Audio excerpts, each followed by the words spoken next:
Before we get started with this week's episode of The Tangent, I wanted to tell you about the newest podcast from Veritas Catholic Network. Father Sam Kachuba, the chaplain of Veritas Catholic Network and co-host of The Tangent, will be releasing a daily 2-minute gospel reflection based off the mass readings from the day. This is a super quick and easy way to start your day with the gospel, especially if it's difficult to find the time to listen to a full-length homily or podcast. Daily Gospel Reflections with Father Sam Kachuba is now available wherever you get your podcasts. A link to this new daily podcast is available in the show notes. Thank you, and enjoy the episode. I'm Father Sam Kachuba. Oh, man. Wow, I was not expecting that. No, you weren't. My name is Matt Scarazza. Yeah. I caught you drinking your coffee. Nailed it. Oh, man. Yeah. Incredible. I snuck right in there. So, Father, you had texted me yesterday, or the day before, one of the two, and said, I have a ridiculous story to tell you. So this is my invitation to you. Please share. All right, I do have a ridiculous story. It's very much a first world problem kind of story. Just to kind of preface it that way. So I decided to buy a bookshelf because nice. I need some more space for books and everything, and I wanted to put it in. You'll see I'm recording from my office and not from the room that I normally record in, where I've got a bookcase behind me, and I wanted to get one that would fit better in that space because the bookcase is kind of it just doesn't fit the whole space. So I went and I measured the space, figured out exactly how wide I needed the bookcase to be, how tall I needed the bookcase to be, and then there's sort of a standard depth to the bookcases that I was finding. So I was okay, as long as I've got the width and the height, I'm good. So I went online and I was searching for bookcases, and I finally found one that I could specify how wide I wanted it to be, how tall I wanted it to be. So I put in all the dimensions and everything, right, exactly as the form gave me. Put in all the dimensions. Right, customizable. Great. Yeah, exactly. And it says it's going to take this long for delivery. All right, fine. I'll wait a while longer. And finally, this big box comes in the mail. Weeks later. Oh, it's here. All right, this is great. So I get all excited. I take that other bookcase. I take everything off of it. I move it to a different room. I rearrange all kinds of stuff so that I can have space to set up this new bookcase and everything. I open up the box and I start putting it together. The directions are not in English. There's no English directions to be found anywhere. And I'm starting to look at the parts as I'm getting ready to assemble stuff. I'm looking at the parts. I'm going, there's not a correct number of parts here. This doesn't make any sense. And then I realized that the pieces that are the correct width that I want, that's all that they've given me. They haven't given me, because actually what they gave me was a significantly smaller bookshelf than what I asked for. They gave me the opposite of what I wanted. So they instead of giving me the way that they gave it to me was the width of the bookcase that I wanted was actually the height of the bookcase. So it's the exact opposite of what I was looking for. This right. Doesn't make any sense. And so I start putting pieces together and everything, and I'm figuring out from the diagrams that they have, because it's not like IKEA where at least it's intended to be without words.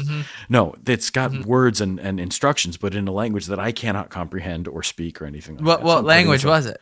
I think it was Chinese or something like that. I don't know. It was frustrating. So I'm putting this together. Yeah.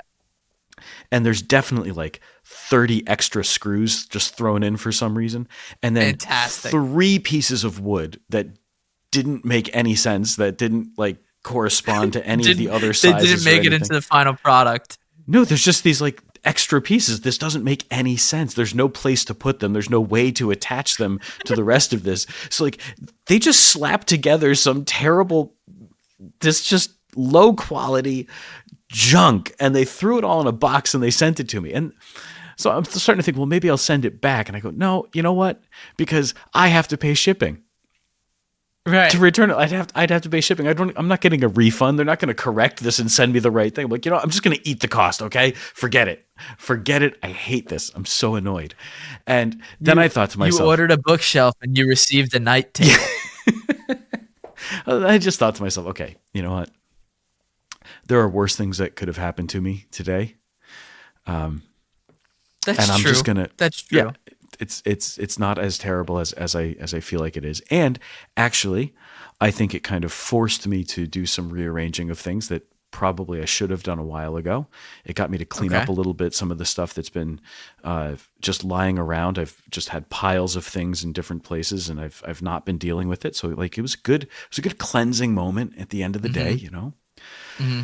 But there's my ridiculous bookshelf that honestly, even once I got it finished, I'm like, this is low quality. It's not even nice looking. This is not even a nice bookshelf. It's not even nice. So I'm like, you know what? Forget it. I want nothing to do with this. It's done. I'm done. So you're never gonna see it. It's not gonna be behind me. It's not gonna show up I intend to see it at some point, but I'll buy it off you for like, I don't know, $5-10. But I promise you don't want it.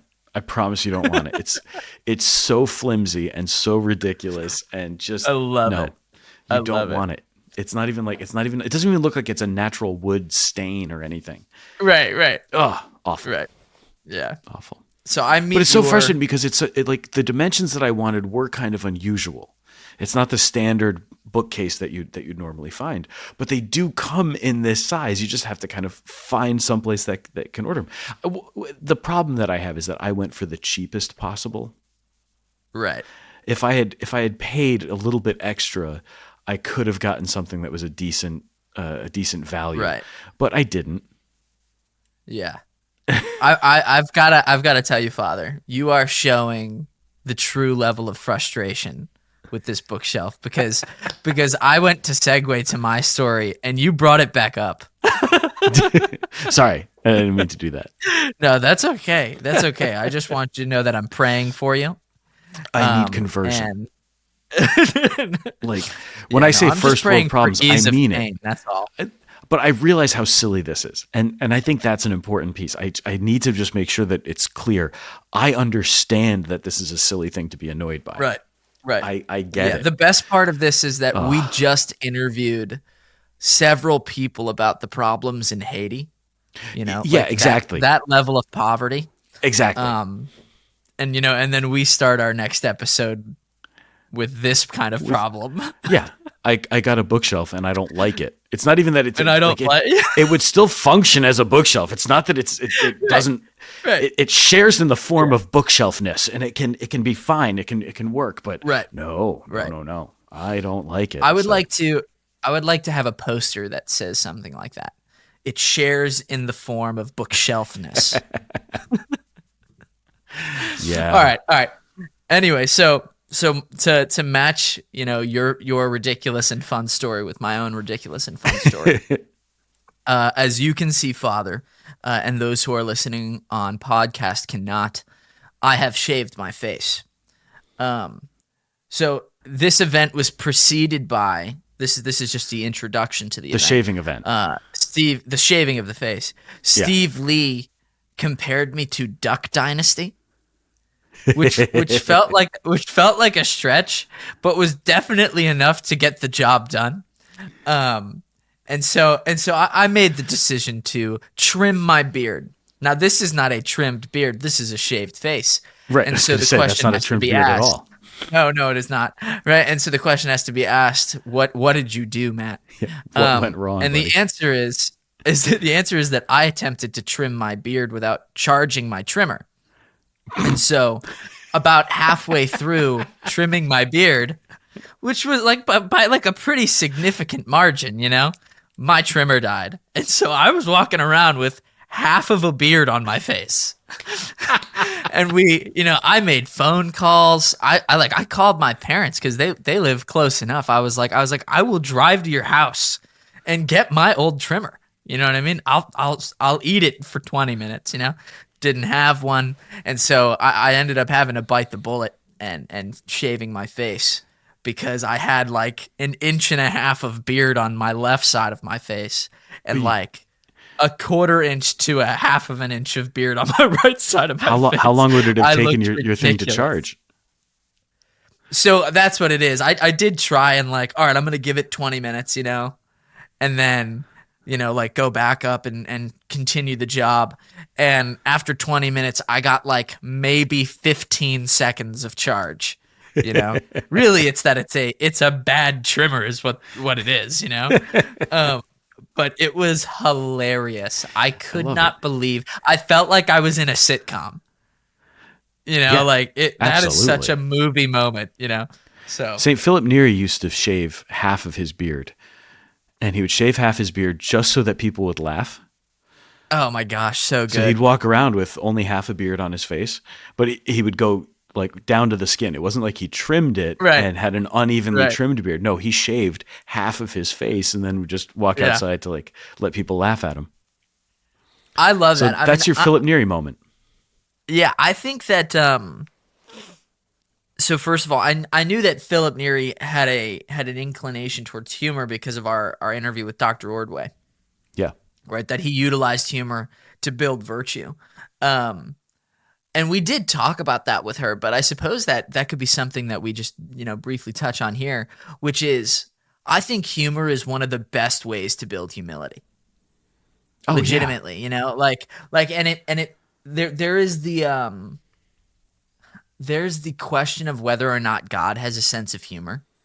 And then you see saints that have lives like that or just do things like that, and it's like that's inspired. Yeah. Yeah. So what do you think? Does God have a sense of humor?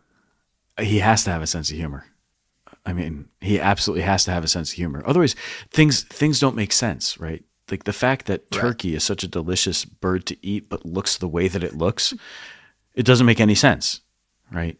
You expect that something that is Okay. delicious to eat is also going to be beautiful. There's going to be something about it that you can kind of Mhm. marvel at and say, wow, this is really amazing. You don't look at a turkey and marvel at the wonder of the turkey. You go, that's the ugliest bird I've ever seen in my life. I think I'll cut its head off and eat it. No, that's not what you think, right? It doesn't make any sense, but there's a reality to this. So God has to have a sense of humor, right? The other part is, I mean, just if we think about God's sense of humor, then all we have to do is look at the apostles. And Mhm. we just have to look and see how they do things, how they approach things, and honestly, how silly they can seem sometimes. The sorts of questions that they ask, the stuff that they get annoyed by, there's just something kind of funny about it, right? But I think you're right too that the saints and the way that they use humor can teach humility. That's really true too, because especially when you use humor sort of in a self-deprecating way, Mhm. so you make a joke at your own expense. What you're doing then when you make that joke at your own expense is you're saying, I'm not too full of myself. I'm aware of my Yeah. foibles. I'm aware of my shortcomings and everything. So I'm going to laugh at myself because I know Yeah. how silly it is. The other one, have you ever heard of this story that Duke Ellington, so the great jazz Yeah. musician, Yeah. that when he would have people visiting, he wanted everybody to be comfortable in his home. So he'd have a Mhm. party or something. Sitting at dinner, somebody spills a drink. In order so that they wouldn't feel like embarrassed by having spilled their drink, he would almost immediately spill his drink also. That's awesome. I Or, love that. or Oh in, my in the gosh. attempt at trying to help them, they spilled their drink and they're feeling embarrassed. He would say, "Oh, don't worry," and he would get up and knock over his drink and maybe the drink of the person sitting next to him, so that Right, the right. person who just knocked over their drink didn't feel bad at having done this. Oh, that's That's so that's a good. great way to do it. Like I'm Yeah. gonna do. It's not even so much to be funny, but I'm gonna do something that doesn't look great, doesn't look quite right, but I'm gonna do it Right. so that you feel more It comfortable. levels the playing field is what it does. Yeah, exactly, That's awesome. exactly. When you said, look at the way the apostles do things. Admittedly, this isn't really an example with the apostles, although I suppose Nicodemus was a disciple to an extent. Um, although I mean, later in the Gospels, they do specify that he was a disciple. Now, didn't he? Didn't he with Simon He of? was a disciple. He's not one of the apostles, but he's a He's disciple. not one of Yeah, the apostles, but he does become a for full sure. fledged disciple at one point. It's so confusing if you've watched The Chosen, when when Jesus leaves and Nicodemus is behind the wall crying. But that's why they say at the beginning of The Chosen that this is a dramatic representation and that you should read the Gospels. Um, but I don't know. I could see somebody hiding behind a wall sobbing because they've met Jesus. I can totally see that. Yeah, fair enough, right? We've all had that sobbing behind a wall. We've all been there. But I love in the Gospel of John when Nicodemus meets with Jesus at night, and because the thing is, like, upon first read, when Jesus is talking about being born again, and Nicodemus is like, "What are we supposed to do? Go back inside our mothers?" You know, my first inclination, I don't know when the first time I read it was, you know, but I was a younger person, you know, was like, what is this guy, an idiot? You know, what is he read? This guy is one of the foremost teachers in Israel? What?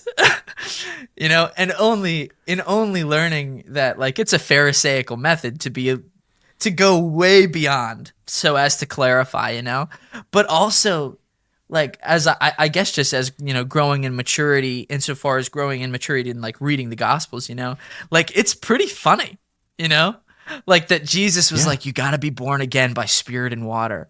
And Nicodemus was like, you want me to go back inside my mom? I wonder, is he being sarcastic? Right, yeah. It almost sounds like something that could be said in Seinfeld, you know? Can't you hear the bass slap? That's really good.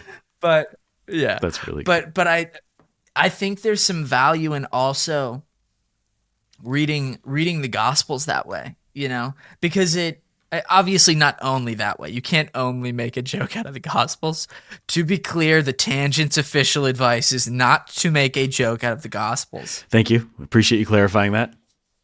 This is what you've learned from this episode, dear listener, that you should, one, read the Gospel instead of just watching The Chosen, and two, not make a joke out of the Gospels exclusively. You're welcome. Thank you. Yeah. I, one of the foremost teachers on the radio. But I like the idea of using humor, and especially for us as Catholics to use humor. Look at, like, some of the really good comedians out there. There's all kinds of good stuff. You've got, like, Jim Gaffigan. He'll make jokes about being a Catholic too, and he's pretty funny, right? Then you have he is a pretty funny guy. They just had Matt Fradd interviewed Shayne Smith, who's a comedian. Oh my gosh! And I love him. He's converting to Catholicism. It's I know. A really cool story, and it's actually a really beautiful story. Go and listen. We'll link to the Pints with Aquinas episode in the show notes, but go and listen to Shayne Smith's whole conversion story and how he's coming in. Can we actually talk about that for a second? Not to interrupt you, but no, I think we can. There's some backstory here. I found Shayne Smith. Have you watched a bunch of his comedy or no? I've seen bits and pieces. I'm not a devoted fan. It's really funny. Yeah, it's really funny. He's got this whole bit about karate that I'm not sure if that's the one that I've heard. Yeah. It's hilarious. You know. Yeah, it's amazing. For context, dear listener, Shayne Smith is this gang member who is covered head to toe in tattoos, completely, and yet everywhere. He is like, I'm not saying he's a nerd because that feels mean, you know, but I guess he calls himself a nerd, you know. He's like the nerdiest dude in the world. It's hilarious, you know. Yeah, his voice and the way that he speaks is not what you expect when you see him. No. They don't match so up, good. And I think that's part of the great gift of his comedy. Actually, is that so good. What you're looking at and what you're hearing seem to be so incongruous that you're trying to figure it out. Right, yeah, it's great. Right, and so I found his comedy, you know, and the first reaction that I had was, this is hilarious, and I love that it's clean. He basically doesn't curse. Yeah. Here and there, because I've seen like a good amount of his comedy, you know, here and there he does. But for the most part, totally clean, you know? And then, and this is obviously not meant to be a straight up critique of Shayne Smith, you know, if you're listening. But I did. We'd love to have you on the tangent. Yeah. Also, you can come on the show and defend yourself. But I did say to myself, this is really interesting because, for example, in that karate bit, which I will butcher because he's funnier than me. We're not going to tell. We can't. No, we got to let people go. No. I'm not going to tell. Otherwise, it's not funny. You know. Right. It's like some of the humor is based in like this fairly violent event. You know what I mean? That Right. like he thinks it's a no holds bar karate tournament, and it's actually Yeah. an all holds bar karate tournament. And so All like holds. some people get knocked out. You know what I mean? Like It's actually a highly regulated, strict rules sort of a fight. It's not a do as anything you Shayne want. Smith says, karate is fun. You know, but I said to myself, this is interesting because it's super funny and it's really clean, but it's a little bit violent, and I don't know if that takes away from the cleanness of the comedy. You know, like it's an underlying lack of cleanness. But the point is that I had this thought, you know, and so I said, I really like this guy's comedy. I'm gonna pray for him. Because Are you I taking ended credit up for seeing Shayne some, Smith's conversion? no, definitely not. But I ended up seeing some videos where, you know, he's talking about his tattoos, and he was like, I'm not saying magic's real, but if it is, shouldn't we try it? You know, and I was like, oh, maybe not, you know, but so I had made the decision that I'm gonna like say a couple prayers for Shayne Smith, and then like no joke, 5 or 6 weeks later, I see an announcement on Matt Fradd's Instagram that Shayne Smith is becoming a Catholic and will be on the show promptly, and I jumped out of my seat. I was like, oh my gosh, That's awesome. this is crazy. I would really encourage people to go and listen to the episode of Pints with Aquinas, because first of all, it's a beautiful story, but second, he actually touches on some of that stuff with the nature of his comedy and the stuff that he's doing. And he actually talks about how with some of the stuff, he kind of reminds anybody who's listening that there are videos of his comedy. And he goes, you got to understand, this is all recorded before I was Catholic, or before I was even thinking about becoming Catholic. And he goes, so you're seeing actually the development of his life, the development of his conscience. And that's a really cool thing to be able to see. Not all of us have recorded for posterity the things that we used to be, right? We typically tell the story, maybe like I can tell people what I used to be like, or that I did this thing, but it's not usually recorded and visible and able to be played back for us again and again. But he's got these routines that he did. He goes, now I wouldn't do it. I would absolutely not make those kinds of jokes or use that kind of language, because a lot of, like, you're right, a lot of his stuff is very clean. He doesn't curse or anything like that, but there are some where he does. And he says, I don't want to do that anymore. And so he's putting all that stuff to the side, which is really powerful. Yeah, absolutely. And to be clear, obviously I'm not trying to shame him, because I understand where he's coming from. As someone who was away from the faith, you know, and came back, I understand that perspective. But also I can understand it as an artist, because I have music out that I wrote during that time away from the church and the faith, you know?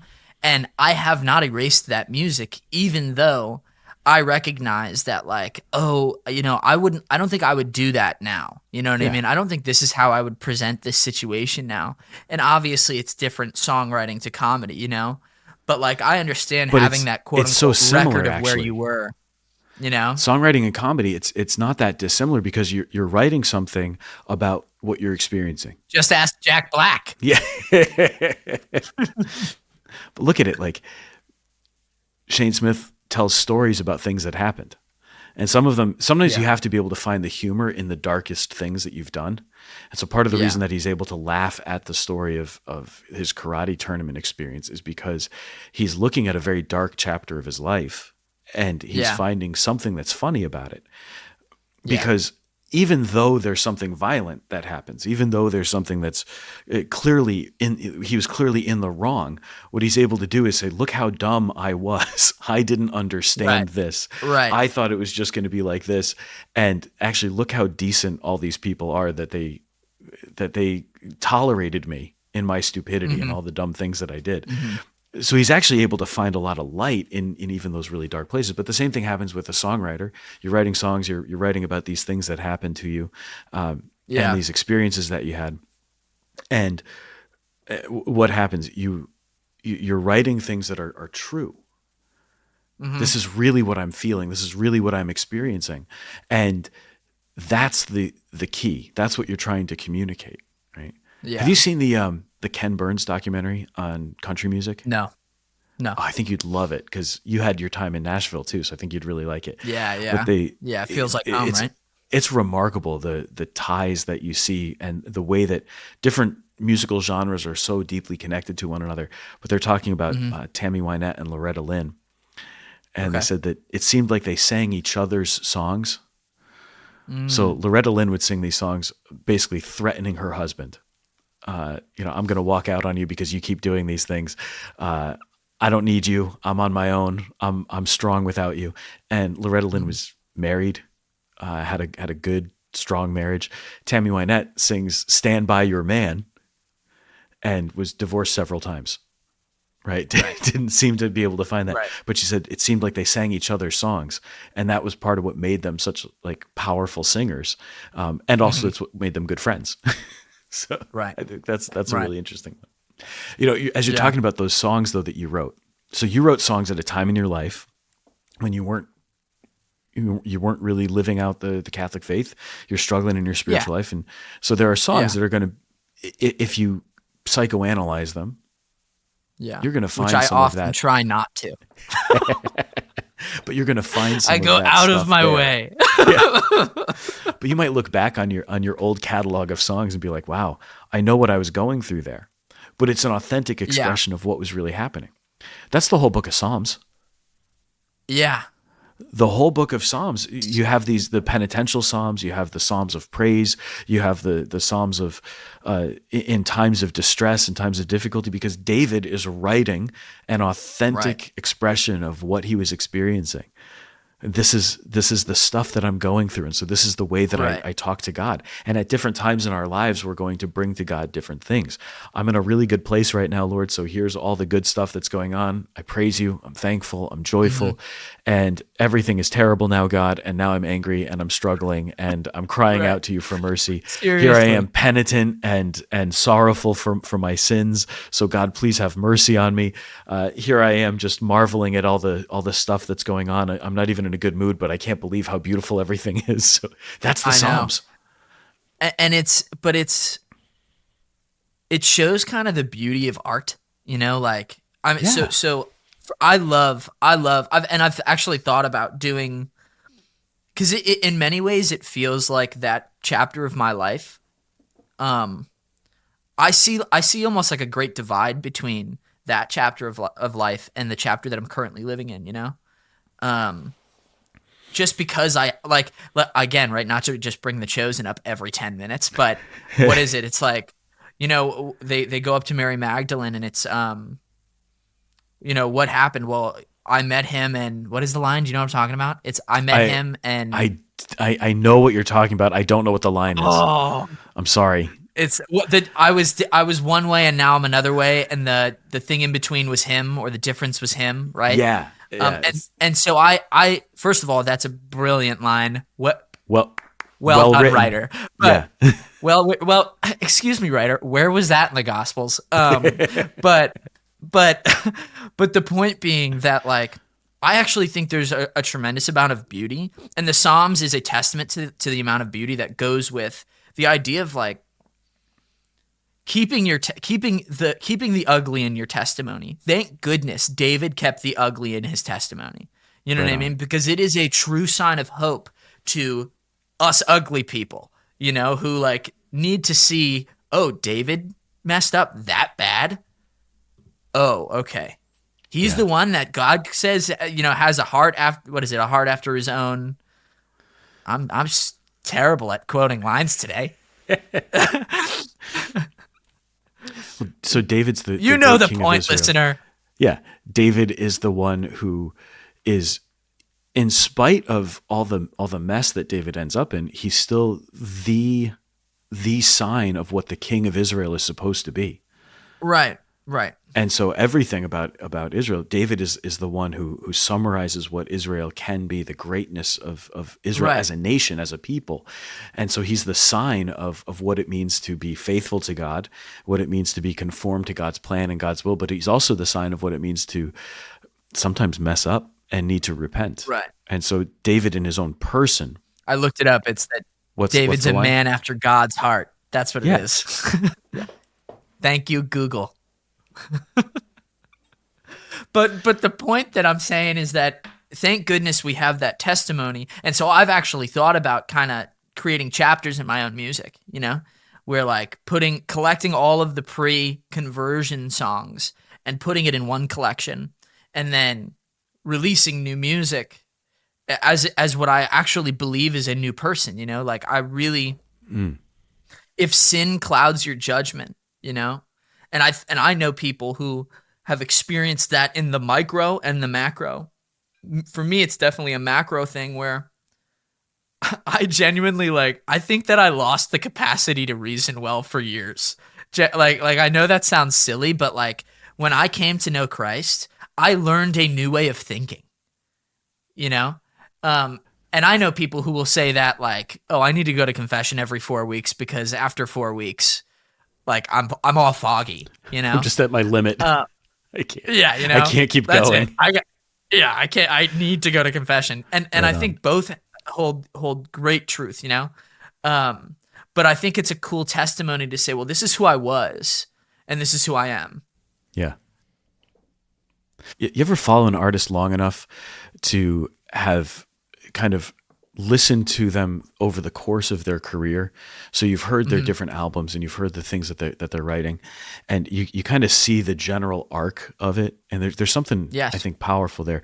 The Avett Brothers have the song "Murder in the City," and if you listen to the earliest recordings of it, it says something like, "Make sure my sister knows I loved her."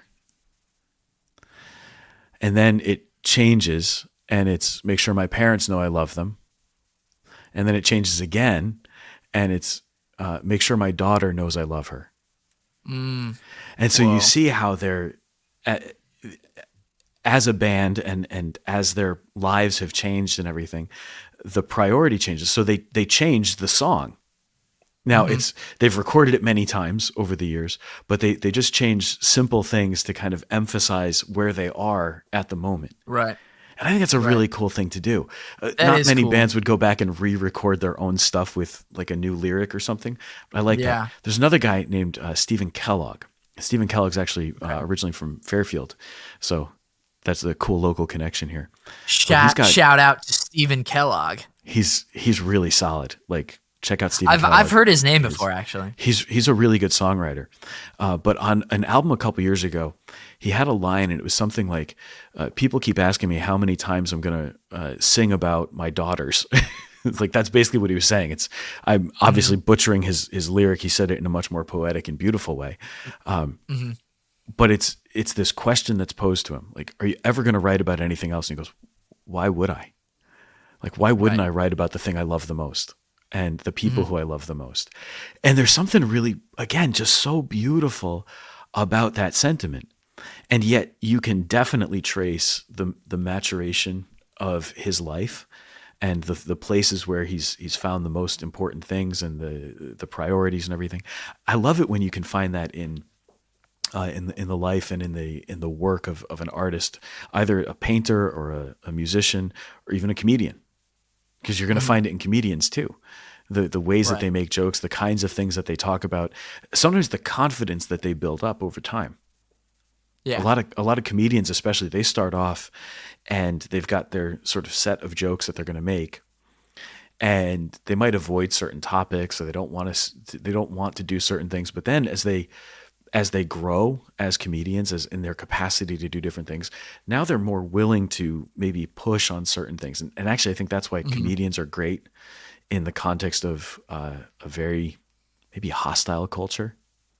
You ever watch a comedian who's not afraid to talk about certain issues?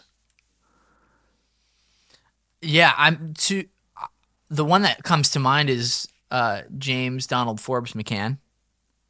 Do you know him? He was also He's the one featured on Bites. Yeah, he was also interviewed by Matt Fradd on Bites with Aquinas. Yeah, which is funny that apparently Matt Fradd is the source of my comedy. But well, I think we should also point out that Matt Fradd interviewed Stephanie Gray Connors after we interviewed her. That's right.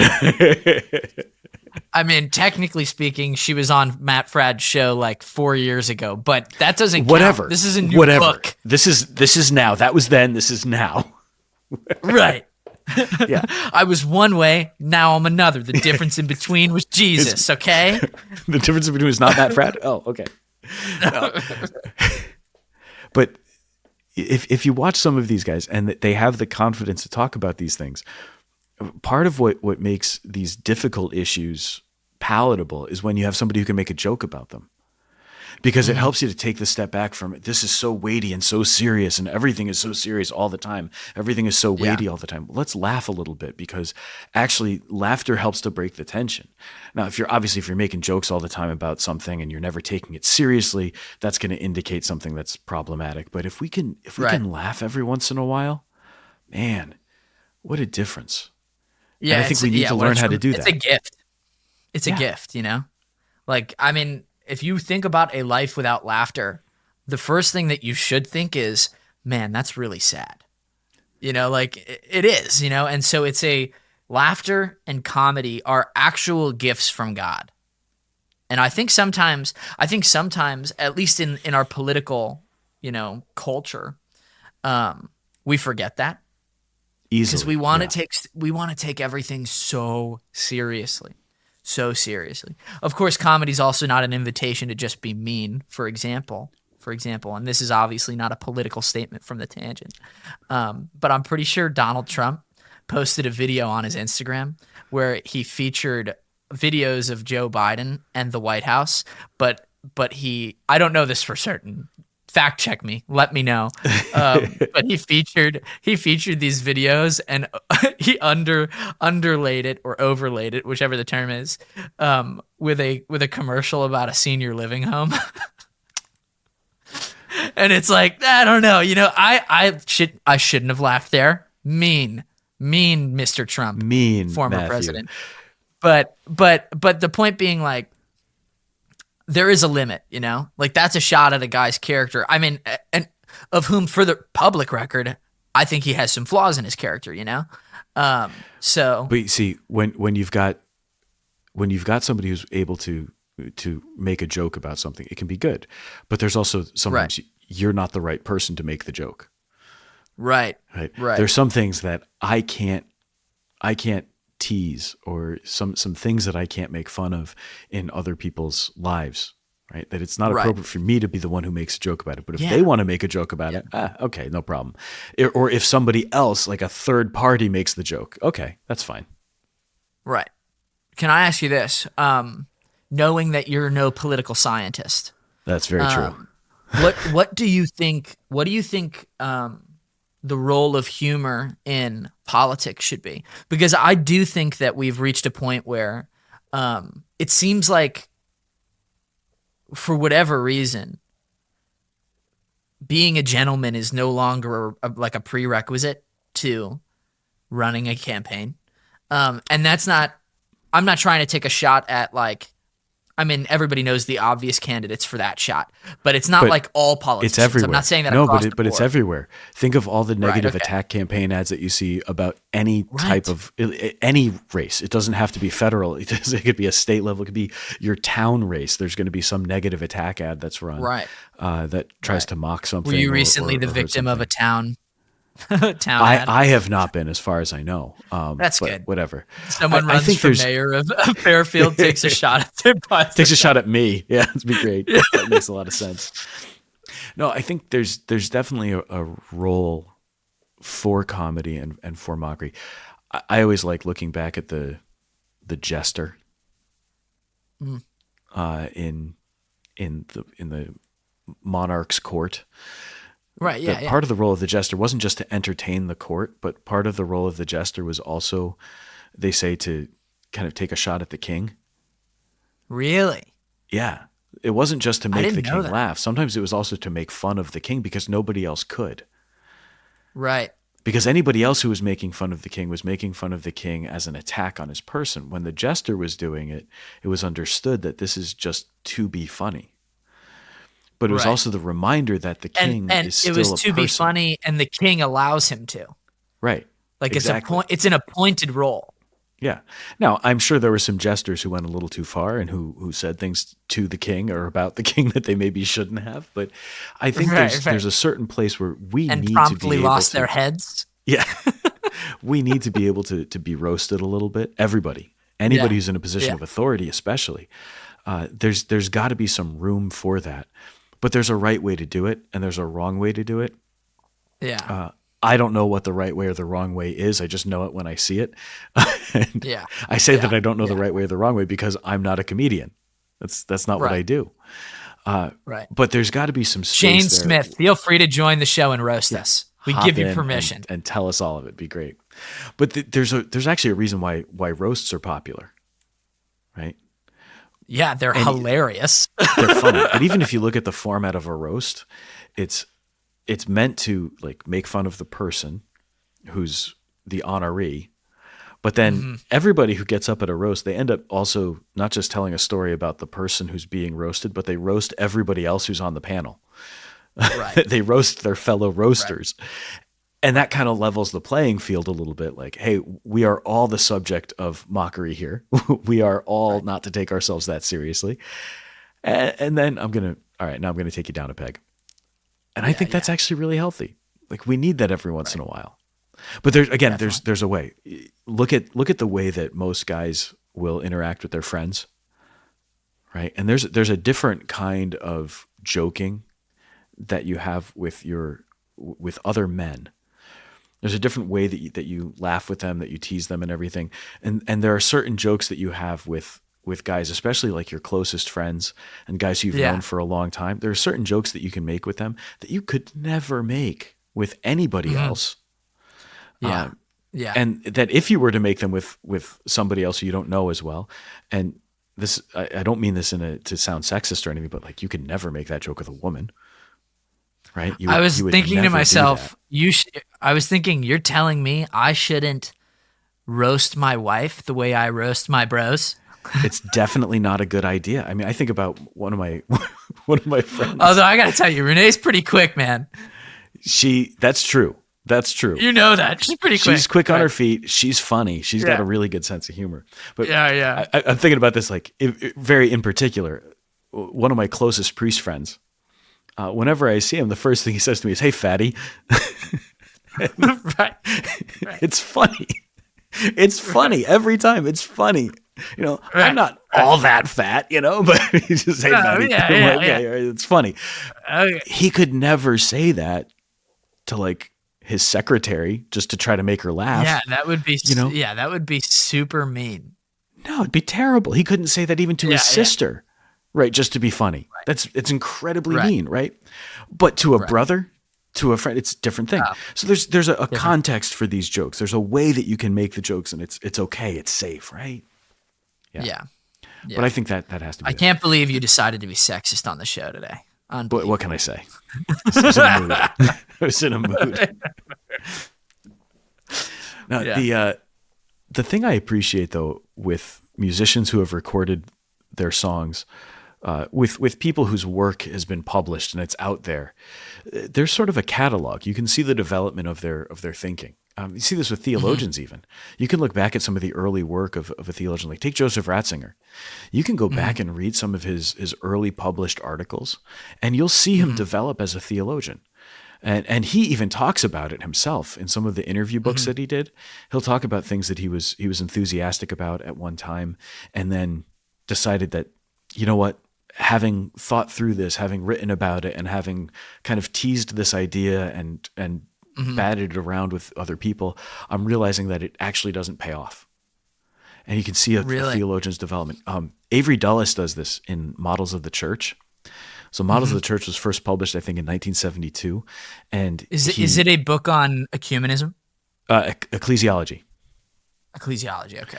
So in Models of the Church, he basically just describes different ways, different models that people have, theologians have, for what the church is. And so he talks about the church as institution, as servant, as community, all these different things. And then he republished it several years later, and then he did it again with an added chapter on the ecclesiology of John Paul II. And then I think the last iteration of it, he writes his own new preface to the book. And then I think he updates a couple of little things, but he says, basically, I've republished this with some updates and some corrections of things that weren't quite phrased the right way. But also, I look back on this now, and I realize that I was a little harsh on, in particular, he calls out the model of the church as institution. He goes, of course, it was fashionable to be harsh on the institutional church at the time that I wrote this. Right. So I was just keeping with the times. He goes, but I also realized that my critique then was of certain elements. I now understand that some of those things that I critiqued need to be understood a little bit more carefully. And so he's able to give sort of his own understanding of his development, the way that he has developed thinking. And this is the thing that I worry about sometimes in our society, that we don't give room for people to change. If you said something 10 years ago, that must be what you think. And that's not fair. Right. We've got to give people room to change, room to develop. And so part of the beauty of having a musician who has recorded lots of stuff over time, has a whole discography that you can look back and see this stuff, having an author who's written lots of things, you can see how they've developed as an author. But we give them that space because we see the evidence in front of us. And I think that's a really important thing to do. Can I ask you a tough question here? Yeah. Do I get a prize? You get one high What's five. in it for me, Matt, is what I'm asking. So little. There is so little in it for you. Nothing to gain. Let's go. Nothing to gain, everything to lose. Awesome. So Cardinal Fernandez recently, now you know where it's going. Recently wrote a book, but in the 90s wrote a book, I believe, right? Called Mystical Passion, Spirituality, and Sensuality. It says he wrote this book in 1998. You pulled the subtitle, man. Wow. I know. It says that he was in his mid-30s. I mean, I'm getting this from National Catholic Register, just for the record. I'm like skimming it as I say this. And he did, to be fair to Cardinal Fernandez, say that he certainly would not write the book now, right? But the reason that I bring it up is because we're talking about the development of artists and comedians and then theologians. And quite frankly, Cardinal Fernandez has taken a ton of crap for this book. And I say that just as an objective, noticing of the data. Like that's just true. He just has taken a lot of crap. Rightfully or wrongfully, I'm not commenting on. But considering that we recognize that, one, people develop and change. Two, as a culture, we have a tendency not to allow people to develop and change.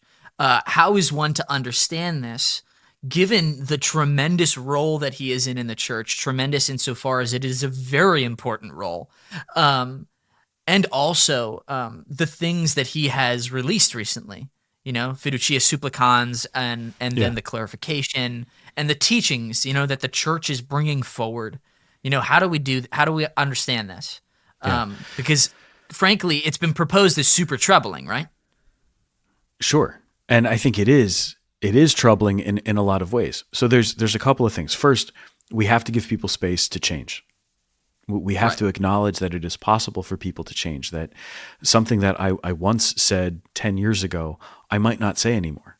I may even have changed my mind about that issue. And so there'd be a different approach that I would take now. We've got to give people that grace, because every single one of us wants that grace for ourselves. Right. I don't want to be held to something that I said 10 years ago that maybe I said it the wrong way, or even to an idea. And usually this would come up in like the idea of pastoral care. I'm going to do something to take care of the parish or something like that. Well, maybe 10 years ago I thought something was a good idea. I might not think it's such a good idea anymore. And that's with the benefit of 10 years of experience and hindsight and personal growth and maturation, I hope. I hope it's maturation. I hope it's not regressing to something else, right? So I would like to be given that falling grace. Apart. Yeah.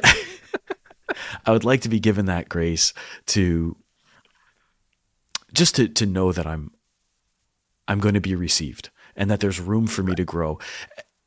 But at the same time, if there's something that I did, and I'm making this personal instead of talking about Cardinal Fernandez, right?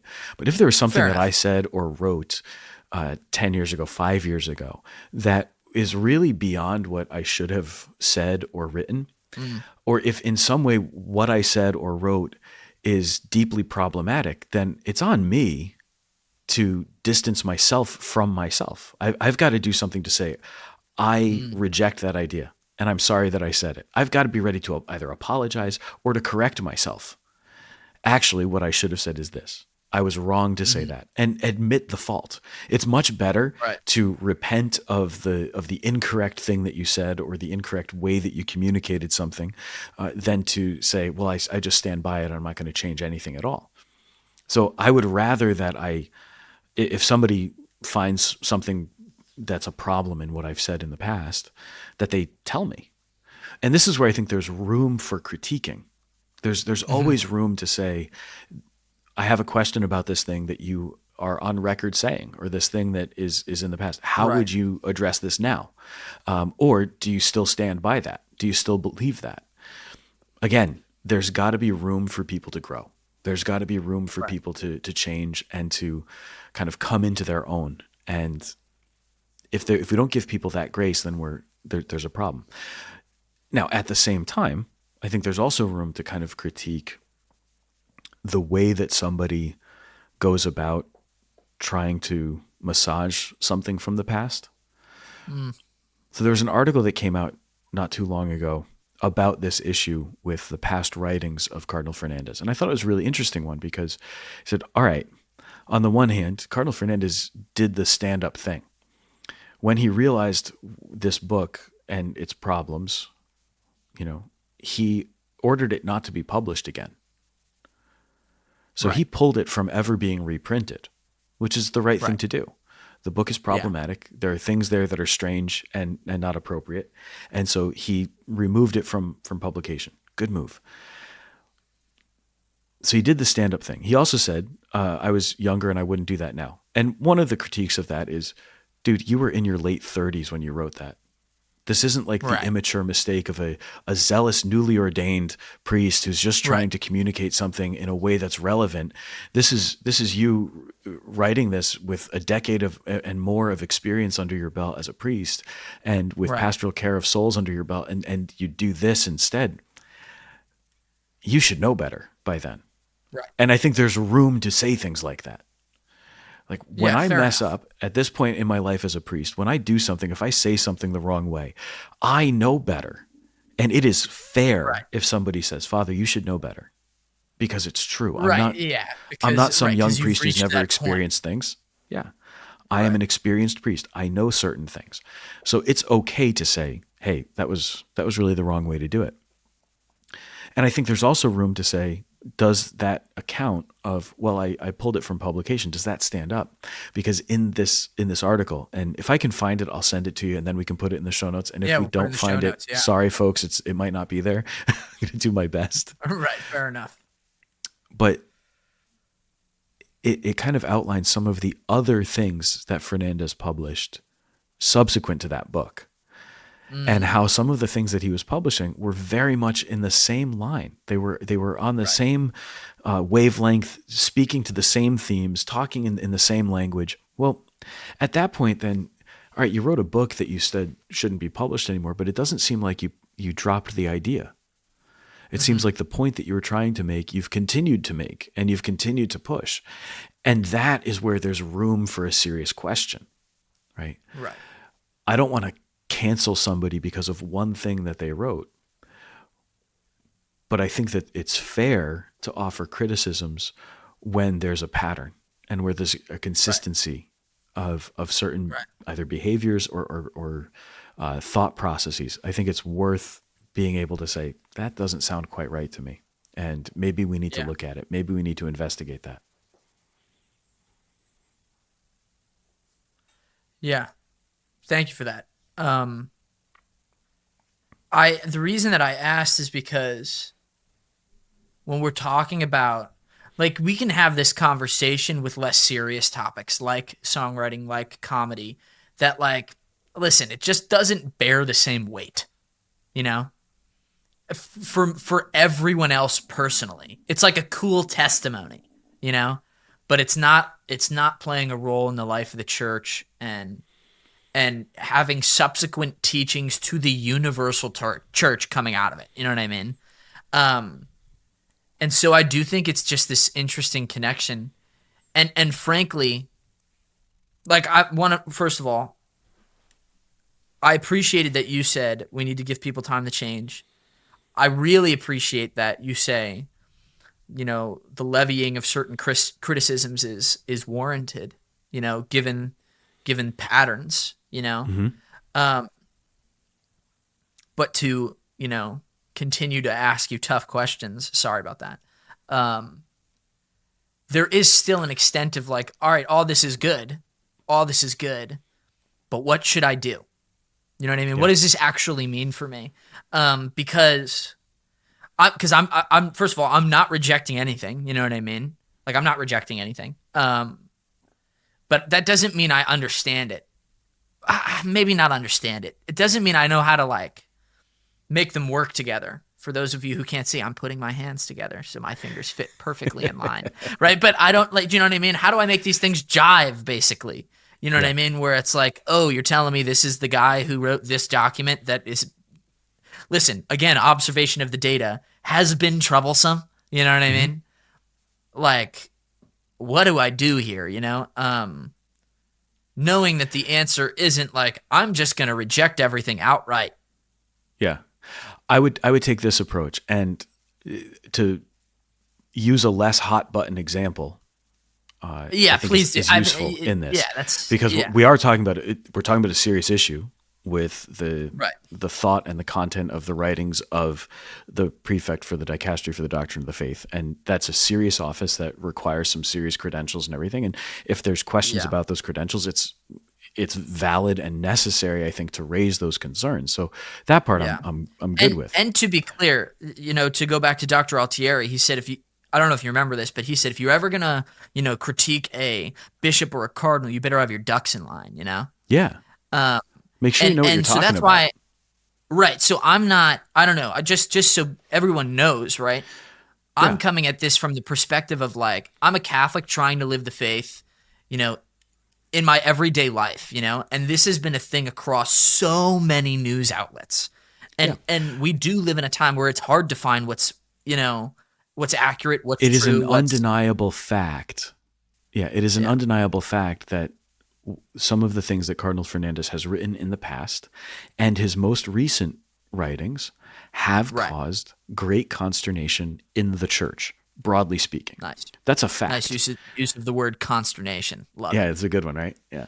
So we can say that very safely. It's simply the truth that this man, by his writings, by his teaching, by his actions, has brought up some questions. Yeah. So we're not asking questions in a spirit of disobedience or disloyalty. No. We're not trying to just trip him up or anything like that. There are real questions there. Now, we should try to receive those answers. You know, he writes about receiving this in a spirit of tranquility. And so to be sort of open and calm about it is a very, very healthy thing for us to do as well. At the same time, what we're going to find is that not everybody who tries to teach us something is going to teach us in the same way or with the same level of effectiveness. And so there are some teaching styles that over time you learn as a student. I don't like it when a teacher teaches that way. And so I'm not going to really listen as much, or that teacher's not going to impact me as much as this other teacher whose teaching style tends to fit better with my approach to learning. Right. And so there are some things that we might not really find that jiving. We might not find things coming together as easily as we want because the way that it's being presented to us just doesn't work all that well. I remember something that I was told when I started my theology studies, and it was by one of the professors, and he said, I'm going to quote Karl Rahner. And I know that Karl Rahner, for some people, is thought of as a controversial theologian. And again, I'm dating myself a little bit now. Nobody really talks about Karl Rahner anymore, or not the way that we did. Karl Rahner's brother had one of the greatest lines ever. His brother said they are still translating his work into German. Right. Karl Rahner was German Right, and yeah. wrote in German. They're still translating his work into German. So famously dense in the way that he phrased things and the sort of complexity of his thought process and his line of argumentation. And there are things that Rahner says that you go, I just don't know. That's not resonating for me. Right. I can't say that he's wrong or that it's absolutely false. There are some things I think that it has been demonstrated that Rahner said that weren't correct, but Rahner was doing the work of theology. Propose an idea, put it out there, and let's see if it holds water. Right. And maybe it doesn't, and it needs to be corrected. Maybe this idea is incorrect and it's just going to go away. But nevertheless, he's doing the work. And my professor said, I'm going to quote him because even if you don't like what he says, or even if you find him difficult to understand, it is undeniably true that Rahner is one of the most important theologians of this century, Right. of the last century, Right. right? Again, even if you don't like what you're reading, it doesn't mean that it's without impact or Right. that it is unimportant. Sometimes we have to engage uncomfortable ideas and things that we don't really like. That doesn't mean that has to become our favorite thing, Right. or we have to buy into it wholeheartedly, but we have to engage the uncomfortable idea in order to understand it. Yeah. We have a tendency as a society, I think, to say, well, I'm uncomfortable that this has been put out there, or I'm Right. uncomfortable that you said once this, so that Right. makes me uncomfortable with you now in the present moment. I don't think I can listen to you or talk to you because 30 years ago you said the following. We've got to actually give space for that growth. Say, so that thing that happened 30 years ago that you talked about that you did, do you still believe it? No, I don't. I've put that aside. I'm no longer on that path. Okay. There's so much beauty to like making amends, Yeah. to restoration, to repentance. There's so much beauty to those places where we can say, I was incorrect about this thing and I'm trying to be better. And I think if we give that kind of space, it's better. So in terms of trying to make the stuff that's coming out of the Vatican right now jive and make sense, it might be better for us actually to become comfortable with the idea that this might not make sense. This might not really become something that we're ever comfortable with. Yeah. We've got to be ready to engage Yes. because it's necessary for us as members of the church, as Right. faithful sons of the church. It's necessary for us to be part of it, to know what's going on. Yeah. But we might not really find that sweet spot where, like, yeah, I agree. It's interesting. I'm on board. Because the Vatican released it. I mean, the Vatican released a document. They did, but I don't know who was Pope actually at the time. But it's basically like the vocational role of theologians. That's the document. You may actually even just know what I'm talking about, but if not, that's okay too.